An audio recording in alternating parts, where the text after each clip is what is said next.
sa Frances, kasi yung tanong kanina ni Ana medyo hindi diretso. So yung sagot niyo rin medyo vague na pwede naman talagang magkasama pa rin kayo sa future.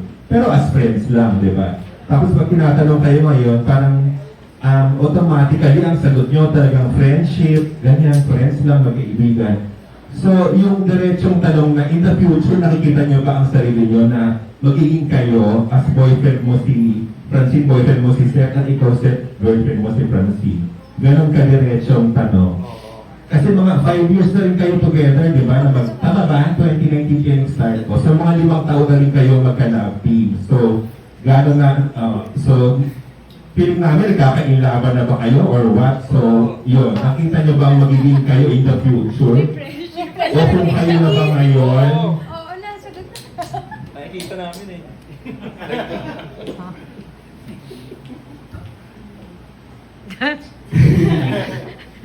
Hindi, maging lalaki tayo. Hindi po malabo na umabot po sa punto na gano'n. Pero sa ngayon po, sasabihin ko lang po, ayoko rin po magsalita ng patapos at ayoko rin po masyadong mukhang magpapakilig po dito. Sa totoo lang po tayo, nandun po ako sa punto na ayokong, lalo na po, pauna na akong movie namin to. Pinapriority ko po muna yung pelikula. Pero malaking tulong din po kung ano yung samahan namin ni Francine dahil makakatulong po sa bawat eksena na gagawin namin. Pero wala po sa isip ko na hindi ko pinapressure sa sarili ko na maging karelasyon si Francine. Dahil muna, lagi ko sinasabi, nire-respeto ko po yung magulang ni Francine. Nire-respeto ko po yung Francine.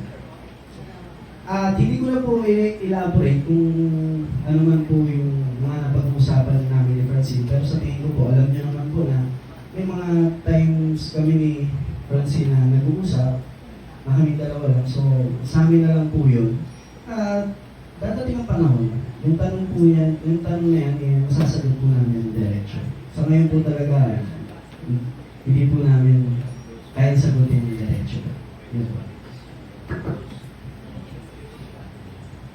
Yes, Francine. Akala ko po, hindi naman po siguro nakakabawas yung pagkababae kung sasabihin kung hindi po malabo mangyari yun. Lalo na po, may mga gagawin din po kami projects after this movie, parati kami magkakasama. At sa pagkakakilala ko po kay Seth, sa ugali niya, siya mismo bilang tao, hindi mahirap na magustuhan. Pero yun nga po, kahit yun ang sinabi niya, hindi namin pinaprioritize na maging kami agad. Kasi may tamang oras, may tamang panahon para dyan. And yun nga din po, nire-respeto rin po namin hindi lang yung pamilya namin, pamilya ng isa't isa, kundi pati na rin po yung mga taong pinagkakatiwala sa amin yung mga projects na binibigay. Kaya po sa ngayon,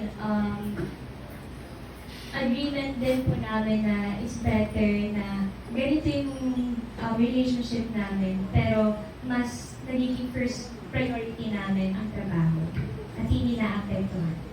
Pero may pag-uusap po. Sabi ko, makakampi ko si Francine. So, hindi siya ganun kababaw at hindi siya ganun kadalik sirain yung meron kami ni Francine. Malalim yung samahan na meron kami at pinagtibay po kami ng panahon. Sa loob ng 5 years po, yun po. Ayan. Mas magandang sagot niya ngayon. Okay.